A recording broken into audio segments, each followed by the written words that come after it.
Hey guys, तो CPCL की तरफ से बम्पर वैकेंसीज आउट हुई हैं। आइए देखते हैं इसमें इंपॉर्टेंट डेट्स, एप्लीकेशन फीस और कैसे भर पाएंगे ये वाला फॉर्म। सबसे पहले बात करते हैं, ये जो वैकेंसी आउट हुई है ये आपकी आउट हुई है सीपीसीएल। सीपीसीएल मीन्स होता क्या है? तो चेन्नई पेट्रोलियम कॉरपोरेशन लिमिटेड, ये होता है सीपीसीएल। यहीं से आपकी वैकेंसी आउट हुई है दोस्तों। और ये नवरत्न पब्लिक सेक्टर यूनिट है दोस्तों, ओके, इंडियन गवर्नमेंट। और लोकेशन की बात करें तो चेन्नई तमिलनाडु में आपकी ये लोकेशन रहने वाली है। टोटल नंबर ऑफ वैकेंसी हैं 60 पोस्ट पे वैकेंसी आउट हुई है, 60 पोस्ट हैं दोस्तों। पोस्ट वाइज वैकेंसीज जान लेते हैं किसके लिए कितनी पोस्ट रहने वाली हैं। तो जूनियर इंजीनियर असिस्टेंट के लिए, इंजीनियर असिस्टेंट फोर्थ के लिए प्रोडक्शन में 40 पोस्ट हैं। Junior engineer assistant fourth mechanical के लिए 10 पोस्ट हैं। Junior engineer assistant fourth electrical के लिए 5 पोस्ट हैं। Junior engineer assistant fourth instrumentation के लिए 5 पोस्ट हैं दोस्तों, ओके। तो इस तरीके से टोटल नंबर ऑफ वैकेंसी हैं 60 पोस्ट पे वैकेंसी आउट हुई है। क्वालिफिकेशन एंड एक्सपीरियंस की बात करें कि इस पोस्ट में क्या क्वालिफिकेशन रखी गई है, मतलब कैसे अप्लाई कर पाएंगे। तो अगर आप प्रोडक्शन के लिए अप्लाई कर रहे हैं तो 3 साल का डिप्लोमा होना चाहिए। किसमें? या तो केमिकल में, या पेट्रोलियम में, या जो आपका केमिकल इंजीनियरिंग होती है, या टेक्नोलॉजी, या बीएससी कर रखा हो आपने केमिस्ट्री एज मेजर सब्जेक्ट के साथ, तो आप अप्लाई कर पाएंगे प्रोडक्शन में। जनरल ओबीसी ईडब्ल्यूएस से हैं तो आपको 60% नंबर आपके होने चाहिए। एससी से आते हैं तो आपको 55% नंबर पे ही आपका काम हो जाएगा। एक्सपीरियंस की बात करें तो कम से कम 3 साल का रिलेवेंट एक्सपीरियंस होना चाहिए। किसमें? या तो रिफाइनरी में, या केमिकल में, या पेट्रोकेमिकल में, या फर्टिलाइज़र में, या गैस प्रोसेसिंग जो इंडस्ट्री होती है उसमें, ओके। तो आप अप्लाई कर पाएंगे प्रोडक्शन के लिए। अब बात करते हैं अगली जो पोस्ट है वो है मैकेनिकल की। मैकेनिकल के लिए क्या होना चाहिए? 3 साल का डिप्लोमा होना चाहिए मैकेनिकल इंजीनियरिंग में। जनरल ओबीसी ईडब्ल्यूएस से हैं तो आपको 60% आपके नंबर होने चाहिए। एससी और पीडब्ल्यूडी से हैं तो आपके 55% नंबर होने चाहिए। एक्सपीरियंस की बात करें तो कम से कम 3 साल का एक्सपीरियंस होना चाहिए। किसमें? मैकेनिकल मेंटेनेंस में। तो आप अप्लाई कर पाएंगे मैकेनिकल के लिए। अगली जो पोस्ट है वो है इलेक्ट्रिकल के लिए। तो इसमें 3 साल का डिप्लोमा होना चाहिए इलेक्ट्रिकल या इलेक्ट्रिकल एंड इलेक्ट्रॉनिक्स इंजीनियरिंग में। और जनरल ओबीसी ईडब्ल्यूएस से हैं तो आपके 60% नंबर होने चाहिए। एससी और पीडब्ल्यूबीडी से हैं तो आपके 55% नंबर होने चाहिए। एक्सपीरियंस की बात करें तो 3 साल का एक्सपीरियंस होना चाहिए आपको। किसमें? इलेक्ट्रिकल मेंटेनेंस में। तो आप अप्लाई कर पाएंगे इलेक्ट्रिकल पोस्ट के लिए। ऐसे ही इंस्ट्रूमेशन के लिए अगर बात करें तो 3 साल का डिप्लोमा होना चाहिए इंस्ट्रूमेशन से, या इंस्ट्रूमेशन एंड इलेक्ट्रॉनिक्स से, या इंस्ट्रूमेशन एंड कंट्रोल से, या इलेक्ट्रॉनिक्स एंड कम्युनिकेशन से। तो आप अप्लाई कर पाएंगे इंस्ट्रूमेशन के लिए। जनरल ओबीसी ईडब्ल्यूएस से हैं तो आपको 60% नंबर आपके होने चाहिए, और एससी वालों के 55% नंबर होने चाहिए। एक्सपीरियंस होना चाहिए कम से कम 3 साल का दोस्तों। और 3 साल का एक्सपीरियंस आपका कंट्रोल इंस्ट्रूमेशन में होना चाहिए, प्रोसेस कंट्रोल इंस्ट्रूमेशन, ओके। तो आप अप्लाई कर पाएंगे इंस्ट्रूमेशन के लिए। क्या इसमें फ्रेशर्स अप्लाई कर सकते हैं? तो दोस्तों जैसे आप अभी जान ही गए होंगे कि फ्रेशर्स इसमें एलिजिबल नहीं है, क्योंकि 3 साल का रिलेवेंट एक्सपीरियंस इन्होंने मांगा हुआ है दोस्तों, चारों पोस्टों के लिए, ओके।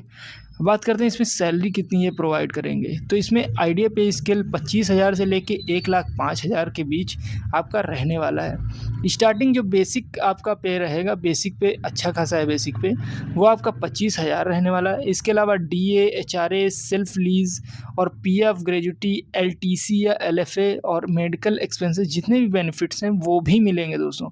यानी अच्छी खासी आपकी अमाउंट, पैसा अच्छा खासा हो जाएगा। एज लिमिट की बात करें तो एज लिमिट आपकी जो ज़्यादा से ज़्यादा उम्र है 30 साल होनी चाहिए। उससे नीचे ही आप हैं तो ज़्यादा अच्छा है, 30 साल से ऊपर आप नहीं होने चाहिए। एज कैलकुलेशन जो की जाएगी वो आपकी 1 जुलाई 2026 के अनुसार एज ये काउंट करेंगे।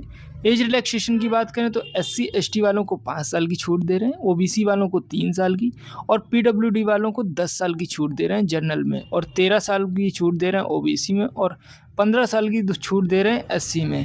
एज और एक्स सर्विसमैन की बात करें तो सर्विस पीरियड प्लस 3 साल का आपको 3 साल, और आपको मैक्सिमम 50 साल तक, ओके। तो ये आपको दे रहे हैं एक्स सर्विसमैन को, ओके। और अब बात करते हैं इसमें सिलेक्शन प्रोसेस की बात करते हैं, सिलेक्शन कैसे होगा। तो सबसे पहले आपका सीबीटी होगा, फिर डॉक्यूमेंट वेरिफिकेशन होगा, फिर एसपीपीटी होगा, इसके बाद आपका मेडिकल एग्जामिनेशन होगा और फाइनल सिलेक्शन हो जाएगा। एसपीपीटी क्या होता है? यानी स्किल आपका professionally and physical test qualifying nature का होगा। ये एक तरीके का क्वालिफाइंग नेचर का होता है, तो आप इजीली क्रॉस कर सकते हैं। एग्ज़ाम पैटर्न की बात करें तो कंप्यूटर बेस्ड टेस्ट होने वाला है, यानी सीबीटी होने वाला है। टोटल नंबर होंगे मतलब 120 क्वेश्चन 120 नंबर के होंगे और 2 घंटे का टाइम मिलेगा। 2 घंटे मतलब 120 मिनट मिलेंगे। 120 क्वेश्चन 120 नंबर के और 120 मिनट। जो क्वेश्चन आएंगे जनरल एप्टीट्यूड से 50 क्वेश्चन आएंगे, जिसमें verbal ability, general knowledge, reasoning और आपका न्यूमेरिकल एबिलिटी। जनरल एप्टीट्यूड से 50 क्वेश्चन है दोस्तों, ओके। इसके बाद आपके डिसिप्लिन नॉलेज से मतलब 70 क्वेश्चन आएंगे। संबंधित डिसिप्लिन से क्वेश्चन आएंगे। डिसिप्लिन मतलब जिस ब्रांच से आपने डिप्लोमा कर रखा है उसी ब्रांच से 70 क्वेश्चन पूछे जाएंगे और 50 क्वेश्चन आपके नॉन टेक रहने वाले हैं, ओके। तो ये इसका है। और क्या है, नेगेटिव मार्किंग, हर गलत आंसर पर 1/4 नंबर आपके कटेंगे दोस्तों। सीबीटी जो है उसमें 40% नंबर आपको लाने ज़रूरी है। एससी एसटी पीडब्ल्यूडी कैंडिडेट को 5% रिलैक्सेशन भी मिलेगा दोस्तों, okay, post wise. Exam centre इसका सिर्फ चेन्नई होगा, यानी चेन्नई में ही इसका एग्ज़ाम होने वाला है। जो सीबीटी है यानी कंप्यूटर बेस्ड टेस्ट, ये आपका टेंटेटिव डेट की बात करें तो सितंबर या अक्टूबर में आपका एग्ज़ाम हो सकता है दोस्तों इसका। एप्लीकेशन फ़ीस की बात कर लेते हैं तो जनरल ईडब्ल्यूएस ओबीसी वालों से 500 रुपये form fees. SC ST PWD और एक्स सर्विसमैन जितनी भी वुमेन्स हैं उनसे 0 रुपये, यानी कोई भी फॉर्म फीस चार्ज नहीं की जा रही दोस्तों। फीस जो है वो ऑनलाइन एसबीआई ईपी का माध्यम से डेबिट या क्रेडिट कार्ड या यूपीआई नेट बैंकिंग से जमा करनी होगी। डॉक्यूमेंट्स की बात करें तो recent passport size photograph, signature, photo ID proof, educational qualification और डिप्लोमा या बीएससी सर्टिफिकेट या वर्क एक्सपीरियंस सर्टिफिकेट या कास्ट सर्टिफिकेट और ओबीसी एनसीएल सर्टिफिकेट अगर लगे तो, या और ईडब्ल्यूएस इनकम प्रूफ यदि लागू है। ये जितने लागू हैं ये आपके पास हैं तो आप लगा सकते हैं दोस्तों, आपको इससे फ़ायदा मिलेगा। डॉक्यूमेंट्स वेरिफिकेशन के बाद की जाएगी, ओके। क्या इंपॉर्टेंट डेट्स की बात करें तो इसकी जो फॉर्म स्टार्ट है वो 14 अगस्त 2026 से स्टार्ट है और जो इसकी लास्ट डेट है वो है 11 सितंबर 2026 और लास्ट डेट और पेमेंट की जो लास्ट डेट है वो 11 सितंबर 2026 है, रात के 12 बजे से पहले 1 मिनट, ओके। तो आप इसके लास्ट डेट से पहले इसका फॉर्म भर लेना। सीबीटी जो है सितंबर या अक्टूबर में टेंटेटिव है, यानी आगे पीछे हो सकता है। एग्ज़ाम जो एप्लीकेशन मोड है वो आपका आवेदन ऑनलाइन करना कैसे है आवेदन, तो सबसे पहले आपको रजिस्ट्रेशन करना है, फिर पोस्ट सेलेक्ट करनी है, फिर सारी पर्सनल डिटेल्स भरनी है, फिर एकेडमिक डिटेल्स यानी क्या क्या पढ़ाई की, फिर वर्क एक्सपीरियंस भरना है, फिर फ़ोटो जो है वो अपलोड करनी है, फिर सिग्नेचर्स आपके अपलोड करने हैं, फिर डॉक्यूमेंट्स अपलोड करने हैं जो भी डॉक्यूमेंट्स हैं, फिर आपको एक बार प्रीव्यू करना है, फिर डिक्लेरेशन एक होता है उसको टिक करना होता है, फिर पेमेंट करना और एप्लीकेशन फॉर्म डाउनलोड हो जाएगा और आपका फॉर्म भर गया। इस तरीके से होगा। आप कुछ चीज़ें जान लेते हैं। केवल एक कैंडिडेट एक पोस्ट के लिए अप्लाई कर सकता है, बहुत अच्छा। एक पोस्ट के लिए 3 साल का रिलेवेंट एक्सपीरियंस ज़रूरी है, यानी फ्रेशर्स के लिए वैकेंसी नहीं है। हायर क्वालिफिकेशन जैसे BE, BTech, MBA, CA, LLB, MCA रखने वाले कैंडिडेट एलिजिबल नहीं हैं।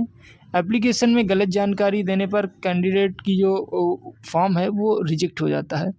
फाइनल सिलेक्शन मेडिकल फिटनेस के अधीन है, यानी फाइनल सिलेक्शन मेडिकल अगर प्रॉब्लम करता है तो आप फाइनल सिलेक्शन से बाहर हो जाएंगे। सीबीटी और डॉक्यूमेंट वेरिफिकेशन या एसपीपीटी के आने जाने का खर्च सामान्यतः कैंडिडेट खुद उठाएगा, यानी कोई टीए और डीए नहीं मिलने वाला। एससी एसटी कैंडिडेट को निर्धारित शर्तों के अनुसार 30 या उससे अधिक होने पर सेकेंड क्लास रेलवे बस या फायर रेफरेंस मिल सकता है, ओके। तो ये मिल सकता है एससी/एसटी कैंडिडेट को। एडमिट कार्ड जो पोस्ट से नहीं भेजा जाएगा, एडमिट कार्ड पोस्ट नहीं आएगा, ये ईमेल या एसएमएस के माध्यम से आपको सूचना दी जाएगी। एग्ज़ाम सेंटर पर मोबाइल फ़ोन, स्मार्ट वॉच या कैलकुलेटर ले जाना सख्त मना है, ओके।